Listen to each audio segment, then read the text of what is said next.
ஒடிசாவில் மண்ணுக்கு அடியில் புதையல் கோட்டை, டன் கணக்கில் சிக்கிய தங்க சுரங்கங்கள், வியந்த அதிகாரிகள். வணக்கம் செய்திப்புணல் நேயர்களே. ஒடிசா மாநிலத்தில் 10 முதல் 20 மெட்ரிக் டன் மதிப்பிலான தங்க சுரங்கங்கள் இருப்பதற்கான சாத்தியக்கூறுகளை இந்திய புவியியல் ஆய்வு நிறுவனம் கண்டறிந்துள்ளது. முதற்கட்டமாக தியோகரில் உள்ள தங்கச் சுரங்க பகுதியை ஏலம் விடுவதற்கான திட்டங்களை முன்னெடுத்து வருகிறது ஒடிசா அரசு. ஒடிசாவில் பல்வேறு மாவட்டங்களில் தங்க இருப்புகள் உறுதிப்படுத்தப்பட்டுள்ளன. இதனால் ஒடிசா மாநிலம் புதிய தங்கச் சுரங்க மையமாக உருவெடுத்துள்ளது. அண்மையில் புவியியல் ஆய்வு மையத்தின் ஆய்வுகள் இதனை உறுதிப்படுத்தின. தியோகர், சுந்தர்கர், நவரங்பூர், கியோஞ்சர், அங்குல், கோராபுட் ஆகிய மாவட்டங்களில் தங்க படிவுகள் உறுதி செய்யப்பட்டுள்ளன.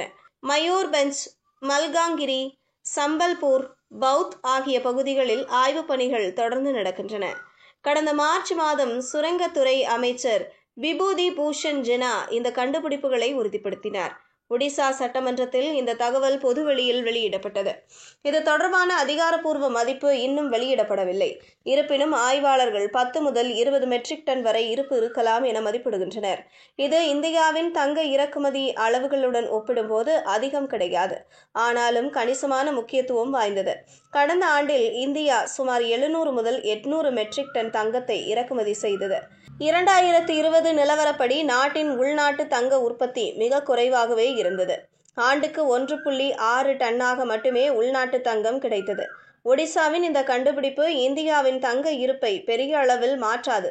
ஆனாலும் வரும் காலங்களில் கூடுதல் சுரங்கங்களை கண்டுபிடிக்க ஒரு காரணமாக அமையும். 10 முதல் 20 மெட்ரிக் டன் மதிப்பிலான தங்கச் சுரங்கங்கள் இருப்பதற்கான சாத்தியக்கூறுகளை இந்திய புவியியல் ஆய்வு நிறுவனம் கண்டறிந்துள்ளது.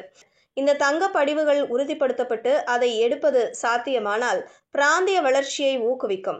சுரங்கம், போக்குவரத்து, உள்ளூர் சேவைகள் போன்ற துறைகளில் வேலை வாய்ப்புகள் அதிகரிக்கும். உள்கட்டமைப்பு முதலீடுகளும் உயரலாம். இது இறக்குமதியை சார்ந்திருப்பதை குறைக்கும்.